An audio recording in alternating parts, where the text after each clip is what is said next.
Okay, Dolores, we are so excited to have you here and for sharing that beautiful documentary with us.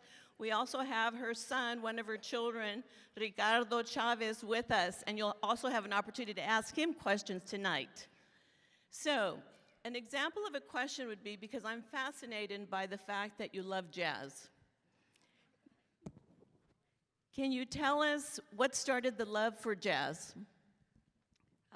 First of all, I want to apologize because I kind of lost my voice yesterday, and so it's kind of coming back a little bit now. Well, I was very fortunate when I was a teenager to be exposed to some really great jazz music.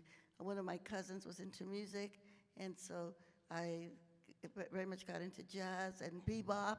I don't know if you all know what that is, but that's kind of a form of music, and so I got very, very heavily invested. And when I got a little older, living in Stockton, California, I was close to San Francisco, only about an hour and a half away. And so basically, what I would do, like a lot of young people do today, is just save all my money and be able to go to all of these great jazz concerts in San Francisco. So I was able to meet some really great musicians like Billie Holiday.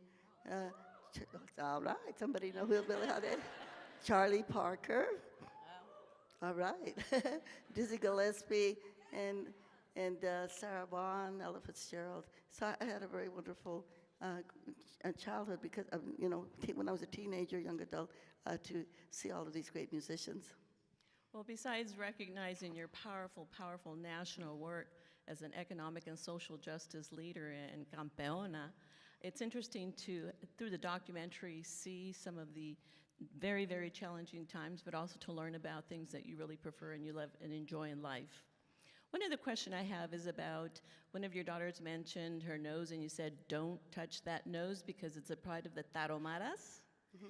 The Tarahumaras is an indigenous tribe in Chihuahua. Can you tell me a little bit more about that? Well, my husband, Richard Chavez, Caesar's brother, the Chavez family are Tarahumaras from Chihuahua.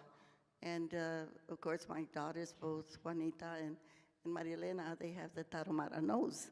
And the thing is, I think, and this is a gift for all of us here, one of the things that we do, we have to fight for our indigenous beauty.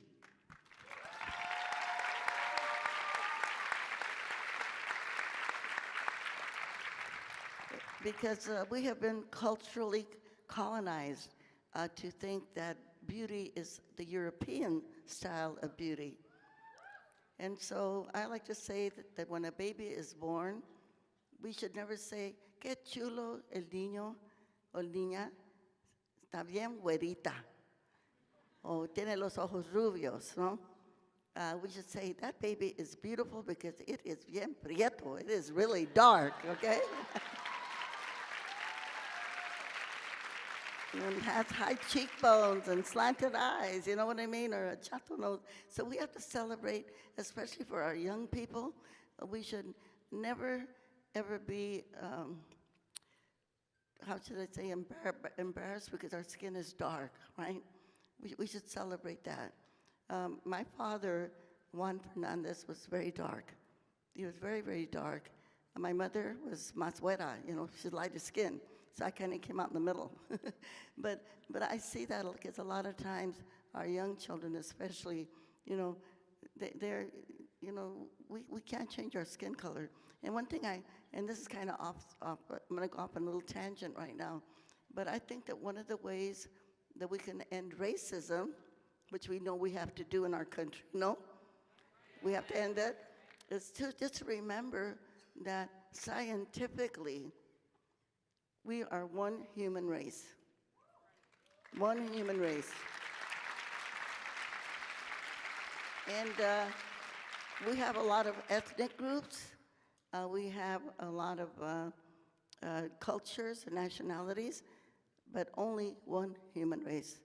Una raza humana, solo una raza humana. And remember this, that our ancestors, the beginning of our ancestors, we are Homo sapiens, first of all, that one human race, Homo sapiens, and our ancestors came from Africa.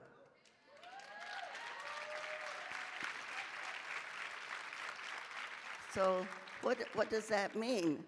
That means that we are all Africans of different shades and colors. Think about that. And so we can say to the KKK and to the neo-Nazis and to the alt-right, get over it, you're Africans.